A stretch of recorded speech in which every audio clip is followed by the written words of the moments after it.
नकाब बुर्का पहन के ही लोग जाएं तो उसको किसी को रोकना नहीं चाहिए। लेकिन जो अपने धर्म के मजहब से बंधे हैं परिवार, वो अपनी लड़कियों को अलाउड नहीं करते हैं। अगर किसी विद्यालय की गरिमा के खिलाफ कोई महिला जबरदस्ती बल लगाती है, कानून के खिलाफ जाती है, तो वो गलत है। लेकिन संविधान उनको जाने की इजाज़त देता है, लेकिन वहाँ बैठ करके पढ़ने की इजाज़त इसलिए नहीं दे सकता है कि उनका एक यूनिफॉर्म होता है, उनका एक ड्रेस होता है। तो अभी हमारे साथ मौजूद हैं उत्तर प्रदेश की जानी मानी हस्ती और राजनीति में लगातार सक्रिय आशा किशोर जी। तो आइए उनसे बात करते हैं और जानते हैं, इन्होंने आज ही भाजपा की सदस्यता ग्रहण की है, तो जानते हैं कि उनकी इस समय सोच क्या है। क्या लगता है मैडम, भाजपा में आपने सदस्यता ग्रहण की है, तो अब आगे का क्या विकास क्षेत्र में कैसे क्या काम होगा?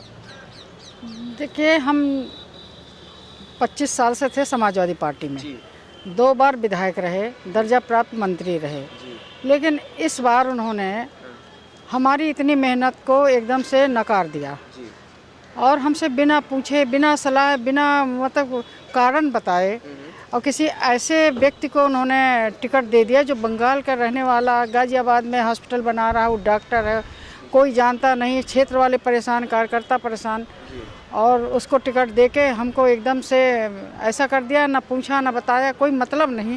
तो हमारी इतने सालों की मेहनत अगर उन्होंने नहीं समझी तो हमें तो पार्टी छोड़नी ही थी।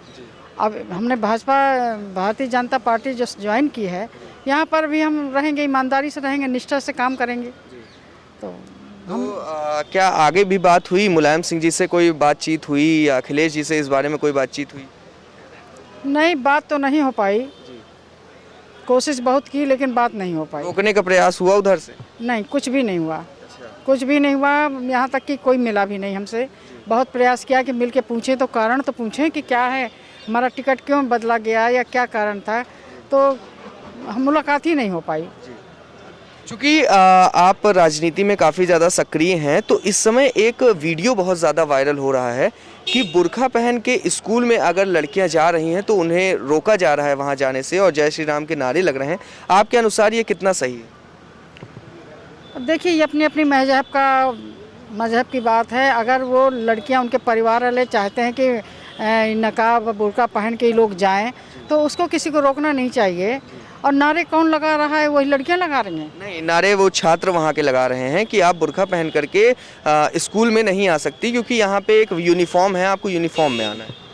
देखिए, जो अपने धर्म के मजहब से बंधे हैं परिवार, वो अपनी लड़कियों को अलाउड नहीं करते हैं, तो इसमें बुरा नहीं मानना चाहिए। बहुत से लड़कियां हमसे भी मिलने आती हैं तो नकाब में आती हैं, और जब कोई नहीं होता तब नकाब हटा के बात करती हैं। अगर हमारे पास कार्यकर्ता बैठे तो नकाब में ही बात करती हैं, तो उनको क्यों हम रोकें? उनके अपना जैसा परिवार में संस्कार में जो उनको बताया गया वो वही कर रही हैं, किसी को एतराज़ नहीं करना चाहिए। बातें ये भी उठ रही हैं कि अगर वो आज बुर्का पहन करके स्कूल जा रही हैं, कल को कोई और आएगा, वो कहेगा मैं भगवा रंग पहन करके स्कूल जाऊंगा, तो स्कूल की जो एक यूनिफॉर्म ड्रेस है उस पर कहीं ना कहीं सवाल उठ रहे हैं। नहीं, ये तो ठीक कह रहे हैं आप कि जो ड्रेस होती है तो वो तो जो बुर्का नहीं पहनते उनके लिए तो अलाउड है, और ये लोग भी अंदर ड्रेस पहनती हैं, ऐसा नहीं है, स्कूल ड्रेस ये लोग भी पहनती हैं, लेकिन अपने धर्म के अनुसार ये लोग नकाब भी डालती हैं। ये हमने देखा, क्योंकि स्कूलों में हमने बहुत प्रोग्राम किए, तो अंदर तो ड्रेस पहने हुई हैं और ऊपर से नकाब डाली हुई हैं। यही अगर प्रश्न मैं आपसे पूछूं इसी सोच पर, तो क्या मानते हैं आप इस पर? मैं डॉक्टर टी.आर. सिंह, राष्ट्रीय अध्यक्ष भ्रष्टाचार अपराध मुक्त न्याय दल का, आज मैं भारतीय जनता पार्टी के प्रदेश कार्यालय लखनऊ में विराजमान हूँ। सबसे पहले मैं धन्यवाद देता हूँ भारत के यशस्वी प्रधानमंत्री माननीय नरेंद्र मोदी जी का। उसके बाद धन्यवाद देता हूँ उत्तर प्रदेश के यशस्वी मुख्यमंत्री माननीय योगी आदित्यनाथ जी का। उसके बाद धन्यवाद देता हूँ डॉक्टर लक्ष्मी कांत वाजपेयी और हमारे अच्छे और सच्चे जो है प्रदेश अध्यक्ष माननीय स्वतंत्र देव सिंह का। मित्र, सवाल इस बात का है, मैं पेशे से उच्च न्यायालय में अधिवक्ता हूँ। अगर आपको भारत का संविधान इजाज़त देता है कि फंडामेंटल राइट, सबको समानता का अधिकार है, तो स्कूल में तो वो जा सकते हैं, लेकिन जो स्कूल में जो क्लास होता है, जो उनकी डिसिप्लिन होती है, जो उनका अनुशासन होता है, उसमें जो है प्रतिबंधित है। अगर किसी विद्यालय की गरिमा के खिलाफ कोई महिला जबरदस्ती बल लगाती है, कानून के खिलाफ जाती है, तो वो गलत है। लेकिन संविधान उनको जाने की इजाज़त देता है, लेकिन वहाँ बैठ करके पढ़ने की इजाज़त इसलिए नहीं दे सकता है कि उनका एक यूनिफॉर्म होता है, उनका एक ड्रेस होता है।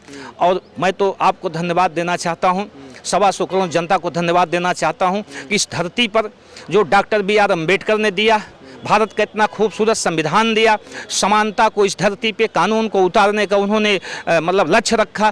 तो इस स्थिति में जो है किसी धर्म पर, किसी जात पर भारत में राजनीति नहीं होनी चाहिए। और हमारा तो ये मानना है कि समानता जब तक इस पृथ्वी पे नहीं आएगी, जब भारत में नहीं आएगी, तब तक जो मजलूम हैं, जो गरीब हैं, जो अल्पसंख्यक हैं, जो दीन दुखी हैं, उनको कैसे मिलेगा। और शिक्षा तो फंडामेंटल राइट है। अगर आप शिक्षा से किसी को रोकते हैं तो वो निश्चित रूप से गलत है, क्योंकि शिक्षा जो है शेरनी का वह दूध है जिसको पी करके मनुष्य गरजता भी है और अपने अधिकार को भी प्राप्त करता है। मैं धन्यवाद आपको देता हूं, आप मीडिया परिवार से हैं। इस देश में आज कानून जो है वो काम कर रहा है। माननीय योगी जी के मतलब कि उसके नेतृत्व में इस देश में कानून कर रहा है। माननीय जो है प्रधानमंत्री नरेंद्र मोदी जी के नेतृत्व में। और अगर इस धरती पर राम राज्य को लाना है तो निश्चित रूप से सबका साथ, सबका विकास के साथ जो है काम होगा, तभी इस धरती पर राम राज्य आएगा। मैं आपके सम्मान में 2 लाइन बोलता हूँ, मीडिया भाइयों के सम्मान में। वो बड़ी अच्छी चीज़ है कि फूल वही खिल पाते हैं जो कांटों से टकराते हैं, अधिकार वही मिल पाते हैं जो संघर्षों से टकराते हैं। लेकिन एक बार मैं देखा कि गुलाब के फूल में अहंकार हो गया और कांटे को डांटने लगा, तो मैं 2 लाइन लिखा कि फूल कांटों की गोद में पला करते हैं, चुनौती दे मौत को वीर चला करते हैं, यूं तो चिराग जलते हैं महलों में, पर चिरागों हैं जो तूफान में जला करते हैं। उसकर सिंह, मैं आपको कोटि कोटि धन्यवाद देता हूं कि आप राष्ट्रवादी सोच के बनिए, देश को विकास की ओर ले जाइए और इस देश में पुनः मुख्यमंत्री बनेंगे माननीय योगी जी, क्योंकि योगी जी के शासन में जितना भ्रष्टाचार हुआ है उतना भ्रष्टाचार का खुलासा हुआ। और जो सपा का शासन था उसमें बहुत भ्रष्टाचार हुआ था, उससे ज़्यादा भ्रष्टाचार बहुजन समाज पार्टी के शासन में हुआ था।